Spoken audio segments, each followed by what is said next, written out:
Yohanes pasalnya yang ketiga, Injil Yohanes pasal 3. Dan saya berharap bahwa saudara sudah sangat memahami tentunya pasal 3 ini tentang percakapan Yesus dengan siapa Bapak Ibu? Nikodemus.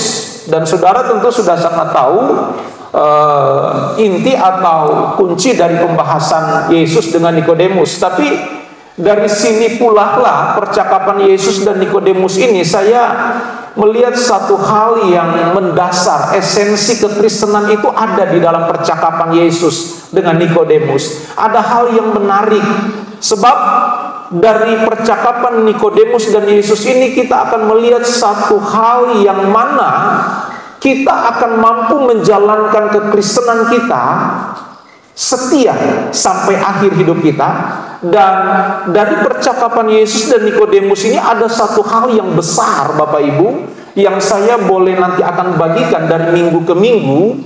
Dan saya berharap saudara pula bisa mengikuti khotbah atau paparan kebenaran firman Tuhan terkait dengan regenerasi dari sudut pandang kebenaran. Nah Bapak Ibu, saya mau langsung kepada ayat pokok kita saja hari ini, karena saya terlalu yakin bahwa saudara sudah tahu ayat 1 sampai dengan ayatnya yang ke-21. Amin. Saudara tahu seluk-beluk cerita ini, betul? Saudara sudah pernah dengar cerita Yesus dan Nikodemus? Yang sudah dengar coba angkat tangan. Masya Allah, tidak ada. Apakah saya harus baca lagi dari ayat 1 sampai ayat 21? Tidak perlu ya. Saya mau baca langsung ayat pokok malam pada pagi hari ini. Ayatnya yang ketiga. Saudara perhatikan ayat 3. Ayat 3 deh. Saudara sudah lihat ayat 3? Nah mari, di hadapan saudara sudah terpampang ayat yang saya maksud. Kita baca sama-sama yuk. 2, 3. Yesus menjawab katanya, "Aku berkata kepadamu, sesungguhnya jika seseorang tidak dilahirkan kembali, ia tidak dapat apa?" Sekali lagi kita baca lebih semangat. Yesus menjawab katanya, "Aku berkata kepadamu, sesungguhnya jika seorang tidak dilahirkan kembali, ia tidak dapat melihat kerajaan Allah." Bapak Ibu, menarik kalau kita mau bahas ayat 1 ini. Menarik, dan dari ayat 1 ini, ayat pasal 3 ayat 3 ini ada hal yang mendasar tadi saya katakan. Esensi kekristenan itu nampak dari percakapan Yesus dengan Nikodemus. Dan saudara, singkatnya begini. Saya mau titik fokuskan mata saudara, perhatian saudara pada kalimat jika seorang tidak dilahirkan kembali. Saudara lanjutkan. Iya. Aduh, baru minggu pertama loh ini. Ulang. Jika seorang tidak dilahirkan kembali,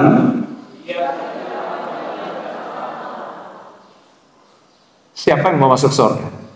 Gak usah jawab, gak usah jawab. Saudara dan saya pasti mau, amin. Yang mau beri sorak-sorai dulu udah bagi Tuhan. Tapi masalahnya, saudara perhatikan, jelas di sini kan, tanpa terjadi regenerasi dalam kehidupan kita, kekristenan kita, nggak mungkin surga itu bagian kita. Jadi regenerasi dalam perspektif Alkitab itu berbicara tentang bagaimana karya Allah melalui Roh Kudus untuk membuat manusia yang pada hakikatnya mati peroleh hidup yang kekal. Ada perubahan di sana. Dari manusia berdosa kepada manusia yang rohani, kepada manusia jasmani kepada manusia rohani. Regenerasi, perubahan. Dan perubahan ini dikerjakan oleh Allah melalui Roh Kudus. Jadi ini pekerjaan ilahi. Tidak ada kekuatan manusia untuk mampu membuat manusia itu berbalik kepada Allah tanpa campur tangan Allah dalam regenerasi manusia itu. Jadi di sini nampak bahwa saya mau tanya gini deh. Kunci sorga ada di siapa? Kunci sorga di siapa? Coba yang setuju dengan saya, kunci sorga ada di tangan Tuhan Yesus. Coba 1, 2, 3. Cuma 3, 4 orang. Kunci sorga di tangan Petrus. Kunci sorga di tangan kita. Kan? Tuh kan? Bapak Ibu, come on. Perhatikan ayat ini. Kunci surga itu di tangan kita. Benar nggak? Coba saudara renungkan ya. Saudara nggak usah permasalahkan kunci surga di tangan Yesus, ya memang Tuhan Yesus di dalam surga. Tapi untuk membuka surga, pintu surga itu, kalau saya boleh sederhanakan pemahaman saya terkait ayat ini, bahwa itu ada di tangan kita. Benar nggak? Tapi masalahnya, sekalipun kunci surga sudah di tangan kita, karena kematian Kristus, anugerah itu jadi milik kita, amin. Allah sudah memberikan kesempatan untuk kita masuk. Artinya kesempatan itu terbuka. Artinya bahwa saya, kalau boleh analogikan, gambaran saya adalah kunci itu sudah diberikan. Dengan percaya kunci itu diberikan kepada kita. Masalahnya, mau nggak kita datang dan buka pintu surga? Mau nggak kita datang buka pintu surga? Atau sekedar kunci itu saudara kalungkan di sini jadi perhiasan semata-mata? Karena saudara perhatikan, jika seorang tidak dilahirkan kembali, artinya berfokus kepada Nikodemus hari itu, benar? Berfokus kepada Nikodemus. Nah, kalau seandainya kita menggantikan posisi Nikodemus, kita sisihkan dan kita ambil hidup kita tempatkan di posisi Nikodemus. Dan kita berhadapan-hadapan dengan Tuhan Yesus, dan Tuhan Yesus ngomong begini, Revlon, ingat, kalau kamu nggak dilahirkan kembali, percuma tuh kunci. Benar nggak? Percuma itu kunci. Bapak Ibu, inilah fokus pembahasan kita di sepanjang bulan ini. Regenerasi. Dan Bapak Ibu, kalau saya coba sedikit melihat kata dilahirkan kembali dari perspektif bahasa asli Alkitab Perjanjian Baru, kata dilahirkan kembali punya makna begini: dilahirkan dari atas. Kita dilahirkan kembali dari atas. Jadi orang percaya itu dua kali dilahirkan, lahir secara jasmani dan lahir di dalam rohani. Betul? Tanpa ini kerajaan sorga nggak mungkin tercapai. Nah, kalau kerajaan sorga aja udah gagal, maka tema besar kita di tahun ini pun runtuh dengan sendirinya. Nggak mungkin tercapai. Nggak mungkin kita setia. Jadi betapa penting regenerasi dari perspektif Alkitab, atau dengan bahasa yang sering kali kita dengar ada lahir baru. Dilahirkan kembali dari atas. Tanpa ini, tanpa proses ini, mustahil untuk sorga itu menjadi bagian dalam hidup kita. Yang setuju dengan saya sampai titik ini katakan amin. Amin, saudara, kok masih antara percaya dan tidak percaya gitu loh maksudnya. Yang percaya sampai di titik ini, yang ngerti coba katakan amin. Puji Tuhan, kita beri sorak-sorai bagi Tuhan. Jemaat yang diberkati Tuhan, sangat penting hal ini untuk kita renungkan hari ini. Jadi orang Kristen, seberapa lama saudara jadi orang Kristen, tanpa masuk dalam proses ini, nggak akan mungkin terjadi. Lahir baru, memberi diri untuk diubahkan di dalam kuasa ilahi, memberi diri untuk masuk dalam proses keselamatan yang besar dari Allah. Nah, Bapak Ibu, saya mau tambahkan satu hal begini. Regenerasi ini atau lahir baru ini tidak akan pernah tercapai jika tidak ada konversi dari perspektif Alkitab. Konversinya apa? Kali dari sudut pandang kebenaran memiliki makna begini. Konversi ini adalah tindakan atau respon kita terhadap anugerah Allah. Respon kita terhadap kesempatan di mana Allah mampu buat hidup kita jadi baru. Tanpa respon yang benar, maka hidup baru ini pun gagal. Nah, berapa banyak orang Kristen yang mau hidupnya diubahkan tapi tidak punya respon yang benar? Berapa banyak orang Kristen yang mau menikmati pertolongan Tuhan tapi gagal meresponi keinginan Tuhan? Berapa banyak orang Kristen mau mengalami mujizat Allah tapi gagal meresponi apa tujuan mujizat itu? Jadi regenerasi dan konversi nggak bisa dipisahkan. Artinya kalau mau hidup baru, maka action kita ini perlu. Kalau kita mau nikmati pemulihan, maka respon kita pun perlu ada.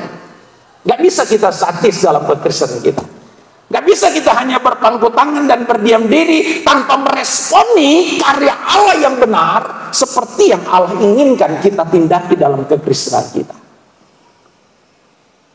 Makanya Alkitab katakan, Yesus ingatkan, banyak yang terpanggil tapi sedikit yang, saudara termasuk yang dipanggil atau yang dipilih? Hah? Dipanggil dan dipilih, amin. Dipanggil dan meresponi panggilan itu. Jangan sampai kita masuk dalam golongan perumpamaan seperti undangan sudah disebar untuk suatu pesta pernikahan. Tapi yang diundang tidak datang, akhirnya tuan pesta itu suruh pegawai-pegawainya cari siapa di luar yang mau meresponi undangan saya, silahkan masuk. Ada orang timpang, ada orang buta, ada orang miskin. Itu berbicara tentang awalnya banyak orang yang terpanggil tapi pada akhirnya sedikit yang meresponi. Jadi kalau kita mau masuk dalam proses dilahirkan kembali, maka respon kita pun harus benar terhadap kebenaran firman Tuhan. Bapak Ibu jemaat yang diberkati, kenapa regenerasi dan konversi atau dilahirkan kembali ini penting, dan tindakan respon kita ini sangat penting agar supaya kita bisa menikmati kerajaan Allah yang kekal? Alasannya apa? Respon ini harus penting. Alasannya apa kata Alkitab? Kenapa kita harus dilahirkan kembali? Kenapa respon itu harus terjadi dalam hidup kita? Karena dasarnya ini, alasannya ini yang sederhana. Alasannya, kalau saudara lihat di dalam Roma pasal 3 ayat 23, ini alasan pertama. Alasan pertama di sini, Roma 3 ayat 23. Saudara, mari sama-sama kita baca dengan serius yuk. 2, 3. Karena semua orang telah apa? Berbuat dosa dan telah kehilangan kemuliaan Allah. Ini alasan pertama kenapa kita perlu dilahirkan kembali. Dan kalau kita rindu dilahirkan kembali, maka ada respon yang benar. Alasannya karena kita semua telah jatuh di dalam dosa. Maka untuk dipulihkan dari dosa ini, manusia nggak punya kekuatan sedikit pun. Manusia tidak punya kekuatan untuk memulihkan keadaannya. Maka Allah turun ke dunia, memperkenalkan dirinya secara pribadi melalui Kristus, dan di dalam Kristuslah segala janji Allah itu pasti tergenapi dalam hidup kita, termasuk kelahiran kembali. Jadi Bapak Ibu jemaat yang diberkati Tuhan, alasannya sederhana. Kenapa kita harus jadi manusia baru? Karena dosa itu sendiri. Karena kita sudah berdosa. Dan buktinya tidak ada satu manusia yang mampu memulihkan itu dosa selain karya Allah, yaitu keselamatan yang kekal harus berlaku dalam kehidupan barang siapa yang percaya kepada pengorbanan Kristus. Jadi Bapak Ibu, dosalah yang menjadi alasan utama kenapa kita perlu dilahirkan kembali. Kenapa kita harus yang tadinya manusia daging harus diubah menjadi manusia rohani? Karena dosa inilah segala hak, segala keinginan Allah, segala berkat Allah itu terhambat dicurahkan dalam hidup kita. Jadi jemaat yang diberkati, Alkitab memberikan penjelasan karena dosa, maka kita manusia harus diubahkan. Nah, saudara bisa bayangkan, kalau tidak ada kesempatan untuk kita diubahkan menjadi manusia di dalam Kristus, menjadi manusia rohani, apa jadinya kehidupan kekristenan kita? Nggak ada guna kan? Tidak ada guna saudara berjerih lelah, berjerih payah setiap minggu beribadah, berkorban di dalam pelayanan, melayani di tempat ini, tidak ada guna semua. Kalau tidak ada kesempatan untuk kita masuk kerajaan Allah, kalau tidak ada kesempatan untuk kita diubahkan, semuanya percuma. Tapi karena ada kesempatan ini, maka kita ada di sini hari ini. Mau memuji Tuhan, mau beribadah, rela berkorban, mau melayani, karena kita punya satu fokus, yaitu kerajaan Allah yang kekal. Itu kan alasan kita di gereja ini, kan itu. Alasan kita jadi orang Kristen karena itu. Alasan kita setia, apapun tantangan, apapun masalah, tidak peduli, karena kita punya suatu janji yang kekal. Tetapi perhatikan, janji kekal itu tidak akan terrealisasi, tidak akan menjadi nyata kalau tidak diubahkan hidup kita, yang dari daging kepada yang ilahi. Jadi karena dosa, maka perubahan ini harus terjadi dalam kehidupan kita. Dan sekali lagi, untuk mengubah kodrat dari manusia daging ke manusia ilahi, manusia rohani, itu tidak hanya sebatas jadi orang Kristen yang keluar masuk gereja tiap minggu tanpa ada respon yang benar. Percuma kita datang gereja, percuma kita melayani, tanpa ada respon yang benar untuk mau diubahkan, tidak akan terjadi perubahan itu. Tidak akan pernah terjadi dalam hidup kita. Jadi sekali lagi, alasan pertama kenapa kita harus diubahkan, karena dosa. Dan untuk diubahkan ini tidak hanya sekali terjadi, tapi setiap hari harus terjadi dalam hidup kita. Setiap hari. Karena setiap saat kita berpotensi meleset, amin. Setiap saat kita berpotensi meleset. Maka dari itu, inilah pergumulan kekristenan yang benar, yaitu hari demi hari cek and recheck hidup kita, dan serahkan segenap hidup kita, tubuh, jiwa, dan roh kita untuk dikuasai oleh kuasa Allah dalam hal ini, dalam pekerjaan roh Allah. Karena tanpa pimpinan tuntunan roh Allah, kemelesetan itu sangat besar berpotensi terjadi dalam hidup kita. Jadi jemaat yang diberkati Tuhan, alasan pertama kenapa kita harus diubahkan dan meresponi karya Allah dengan benar, karena kita bergumul dengan dosa itu. Dan yang kedua, alasan kenapa kita harus diubahkan. Kalau saya boleh tambah satu ayat dalam Ibrani pasalnya yang ke-12 ayat 14. Coba tampilkan ayat ini. Ibrani 12 ayat 14. Alkitab katakan demikian. Berusahalah hidup damai dengan semua orang, dan apa? Kejarlah kekudusan, sebab tanpa kekudusan, apa Bapak Ibu? Iya, alasannya, kalau saudara mau datang di hadapan Tuhan, mau jadi anak Tuhan, mau jadi manusia rohani, dapatkah manusia rohani itu tercapai tanpa membawa hidup ini dalam kekudusan yang diinginkan Tuhan? Nggak mungkin. Maka ini alasan kedua. Perubahan regenerasi ini perlu terjadi dalam hidup kita, karena alasan kita bergumul dengan dosa yang pertama, dan yang kedua, karena Allah yang kita sembah adalah Allah yang kudus, maka tidak ada alasan kita pun harus bawa hidup kita dalam kekudusan yang diinginkan oleh Tuhan. Sampai di sini saudara setuju nggak dengan saya?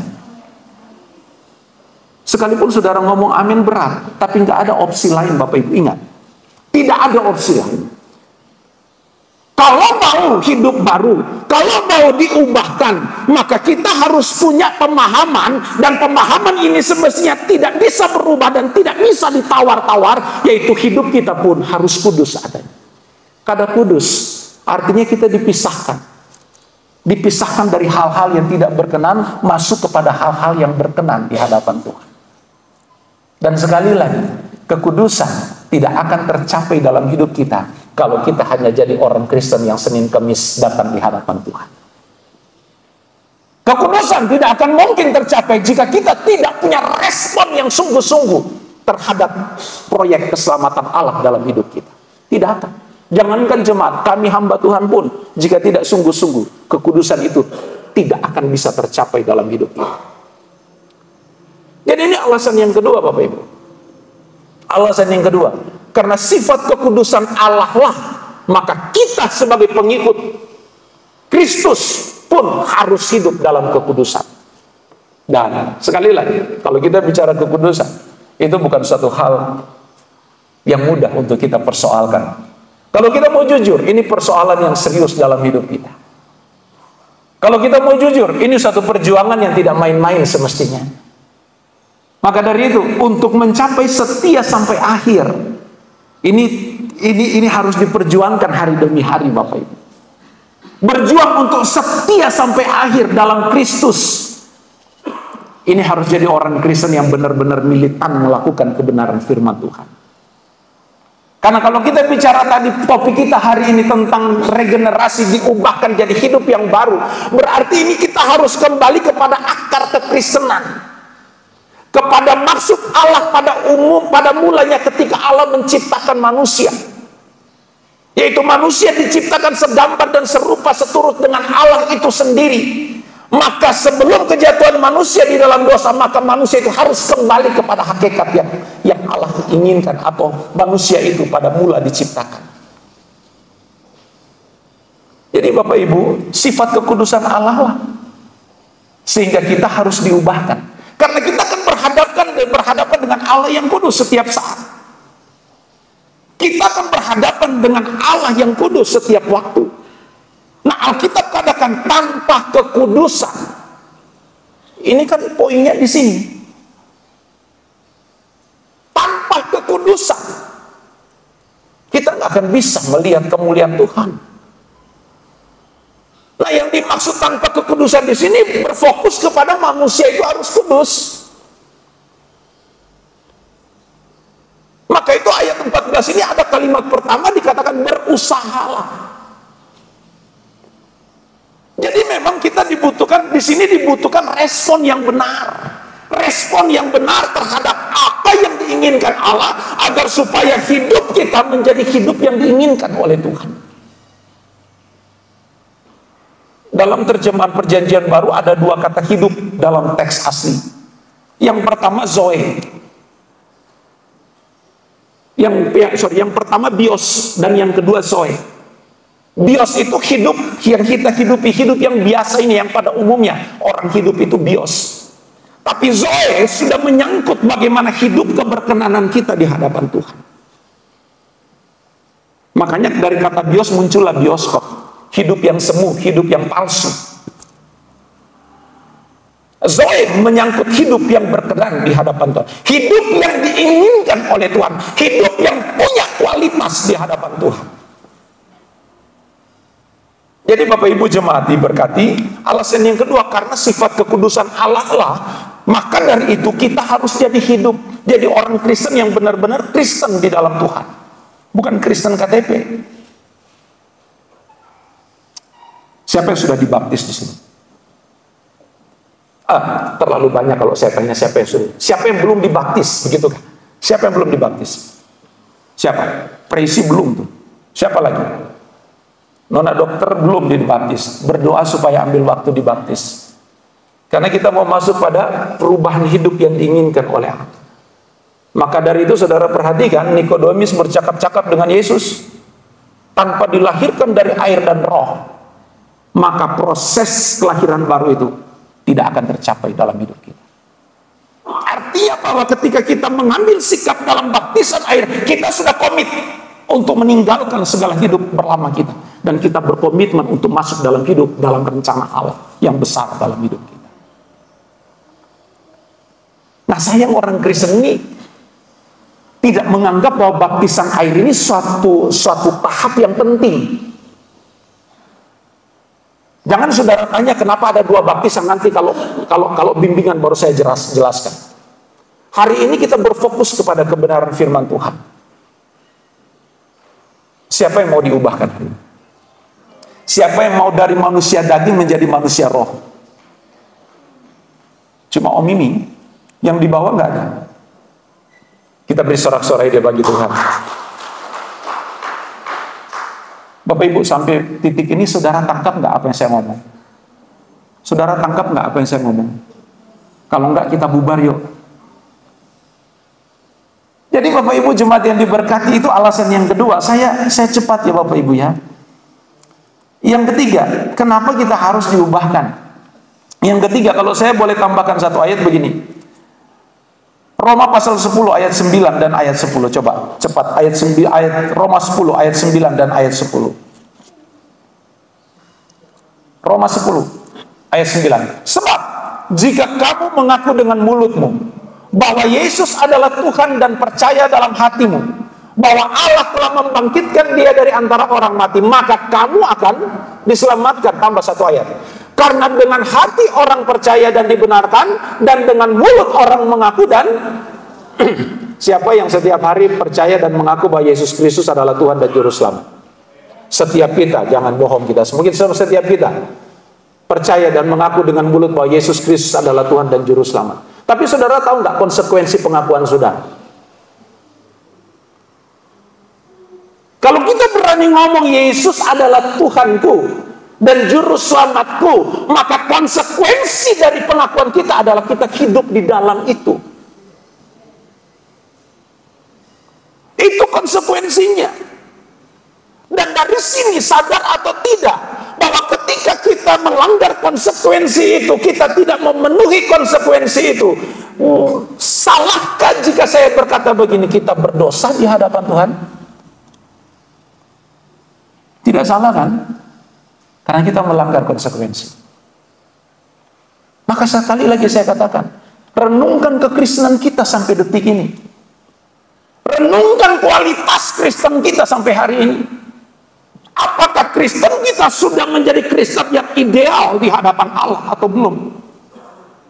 Walaupun belum hari ini, tapi saudara dan saya punya etikat untuk terus berjuang dan meresponi karya Allah. Maka saya katakan tidak ada perkara yang mustahil untuk kita hidup berkenan sampai akhir hidup kita. Karena kita punya semangat, kita punya passion, kita punya langkah, kita punya action untuk mau meresponi karya Allah yang benar. Yang repot kita nggak ada action, itu masalahnya. Yang repot ketika kita dengar firman Tuhan ini, bukannya kita meresponi dengan benar, kita malah acuh tak acuh dengan hidup lama kita. Bangga dengan hidup lama kita, nyaman dengan hidup lama kita. Saudara tahu enggak? Itu jebakan. Jebakan. Hari semakin dekat dengan kedatangan Tuhan. Jadi yang ketiga saya mau katakan apa? Lahir baru tidak akan bisa tercapai tanpa kita tinggal di dalam Yesus. Nah, kata tinggal ini juga kalau kita persoalkan, luar biasa nih, Bapak Ibu. Jadi, Bapak Ibu jemaat yang diberkati Tuhan, ada banyak contoh kok dalam Alkitab orang-orang yang meresponi regenerasi ini. Contoh misal yang pertama, yang kita tahu ceritanya, Paulus yang tadinya mengejar, yang tadinya membantai orang-orang yang pengikut Kristus, tapi ketika dia meresponi dengan benar, fenomena pengalaman rohaninya ketika dia dijamah, hari itu dia meresponi dengan benar. Saudara lihat, yang tadinya menganiaya orang Kristen sekarang berbalik menjadi pemberita Injil yang benar. Ini luar biasa. Jadi memang kalau ada respon yang benar, tidak ada perkara yang mustahil bagi Tuhan. Nah, kalimat tidak ada yang mustahil bagi Tuhan, kadang kita turunkan makna itu hanya terkait dengan keinginan kita. Tidak ada yang mustahil bagi Tuhan. Kalau hari ini saya susah, besok Tuhan bisa buat saya senang. Tidak ada mustahil yang bagi Tuhan. Kalau hari ini saya lagi bergumul, besok Tuhan mampu lepaskan pergumulan saya. Kalau hanya berfokus kepada itu, kalimat tidak ada yang mustahil bagi Tuhan, maka saudara tidak mengerti makna yang benar tentang ayat ini. Tidak ada yang mustahil bagi Tuhan adalah bermakna ketika kita rindu untuk mau diubahkan, maka Tuhan mampu mengubahkan hidup kita dengan respon kita yang benar di hadapan Tuhan. Jadi jemaat yang diberkati Tuhan, Petrus seumpama, saudara lihat, Petrus buat kesalahan, dia sama-sama Yudas kan buat kesalahan kan? Petrus menyangkal, Yudas apa? Mengkhianati. Pertanyaan-pertanyaan seringkali kita dengar, dosa mana lebih berat, Petrus atau Yudas? Petrus apa Yudas dosanya lebih berat? Menyangkal sama mengkhianati. Siapa yang lebih berat? Sama-sama nilainya, sama berat nilainya. Nggak ada dosa ringan, nggak ada dosa berat. Dosa kecil, dosa besar nggak ada. Dosa ya dosa. Coba saudara cek Alkitab. Jangan kita punya konsep dosa seperti orang lain di sana. Ada dosa kecil, ada dosa besar, ada dosa putih, malah mereka katakan ada dosa hitam. Saya nggak ngerti yang putih yang hitam yang mana, yang putih yang mana. dosa-dosa. Tidak ada nilai dan kadar dosa itu berat dan ringan. Dosa ya dosa. Tapi yang menjadi perbedaan antara Petrus dan Yudas adalah respon mereka, tindakan mereka dalam menanggapi kasih Allah. Berbedanya di situ sebenarnya. Jadi Petrus pun meresponi perubahan itu dengan tepat. Dan akhirnya apa? Saudara perhatikan, setelah lewat hari Pantekosta, Petrus berkhotbah karena kuasa Roh Allah. 3.000 jiwa dimenangkan untuk Tuhan. Dan Petrus siap mati. Dan memang dia buktikan dia mati seperti Kristus mati. Semua apa? Karena meresponi karya perubahan secara tepat dan benar. Siapa lagi? Sakeus. Iya kan? Tokoh-tokoh ini yang kita kenal kan? Sakeus pun meresponi perubahan itu dengan tepat. Sakeus meresponi undangan Yesus. Sakeus disisihkan, Sakeus dianggap orang yang tidak berharga, orang yang jahat karena memeras sana memeras sini. Tapi ketika dipulihkan dan diubahkan, kita tahu bersama, Alkitab katakan, Yesus katakan, di dalam rumah ini terjadi keselamatan karena orang ini pun adalah turunan Abraham. Yang dimaksud keturunan Abraham bukan secara jasmani, tetapi secara iman, karena dia melakukan keinginan atau ingin berubah, dipulihkan oleh Tuhan. Jadi mari kita renungkan Bapak Ibu. Nah, berbeda terbalik dengan beberapa orang dalam Alkitab. Contoh seperti Yudas, gagal meresponi. Contoh seperti Firaun misalnya dalam perjanjian lama. Sampai 10 kali Allah mempertontonkan mujizatnya melalui Musa di hadapan Firaun. Tapi Firaun gagal. Firaun gagal. Jangan sampai kita berposisi seperti Firaun. Gagal meresponi keinginan Allah. Sehingga berkat pemulihan yang mestinya terjadi atas Mesir, gagal terjadi. Firaun kan? Siapa lagi misalnya? Misalnya seorang muda yang kaya di dalam Injil Matius pasal 19 ayat 16. Datang kepada Yesus, "Guru, aku ingin ikut Engkau. Aku ingin hidup yang kekal." Tapi pemuda kaya ini gagal meresponi pernyataan Yesus. "Pergi dan jualah segala milikmu." Ketika Yesus katakan begitu, pemuda ini memang pergi, tapi nggak balik-balik. Bapak Ibu jemaat yang diberkati Tuhan, pesan saya buat kita di bulan ini, di minggu ini, ayo, kunci surga ada siapa? Di tangan kita. Karena kemurahan Tuhanlah, anugerah Tuhanlah, kunci itu diberikan buat kita. Kita tinggal datang dan buka pintu surga, dan kita masuk bersama-sama dengan para orang kudus, malaikat-malaikat Allah. Kita menyembah, kita memuji Tuhan. Tapi ingat, tanpa kita bawa hidup kita masuk pada perubahan, jadi manusia baru, jadi manusia ilahi, tidak mungkin terjadi. Sekalipun mungkin hari ini saudara berpikir dan putar otak, kenapa begini jadi orang Kristen? Tapi sekali lagi saya mau katakan, anugerah Allah lah yang memampukan saudara dan saya. Roh Kuduslah yang ada dalam hidup kita, itulah bekal kita. Kita dimampukan untuk mencapai apa yang diinginkan oleh Allah. Karena Alkitab katakan dalam Kisah Para Rasul, siapa yang menerima roh, dia akan diberikan kuasa untuk menjadi anak-anak Allah. Diberi kuasa artinya diberi kemampuan. Diberi kuasa artinya diberi kemampuan oleh Tuhan dengan bekal Roh Kudus dalam hidup kita.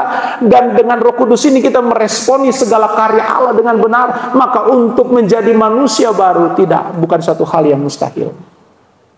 Pasti tercapai. Tuhan gak mau tahu latar belakang hidup saudara dan saya seperti apa. Tapi yang Tuhan tahu adalah Dia sudah berikan fasilitas itu dalam hidup kita. Tinggal bagaimana kita meresponi karya Tuhan dengan benar. Nikodemus yang adalah seorang tokoh agama Yahudi tidak mengerti tentang kelahiran baru, sehingga dia meresponi pernyataan Yesus dengan pernyataan yang secara harafiah. Dia katakan, bagaimana mungkin saya yang sudah tua berjenggot begini mau dilahirkan kembali dari kandungan mama gunung? Nggak mungkin. Perhatikan, orang yang hanya hidup dalam roh keagamawi tidak akan mengerti karya Allah yang besar. Maka untuk mengerti karya Allah yang besar, firman Tuhan harus benar-benar hidup dalam hidup kita.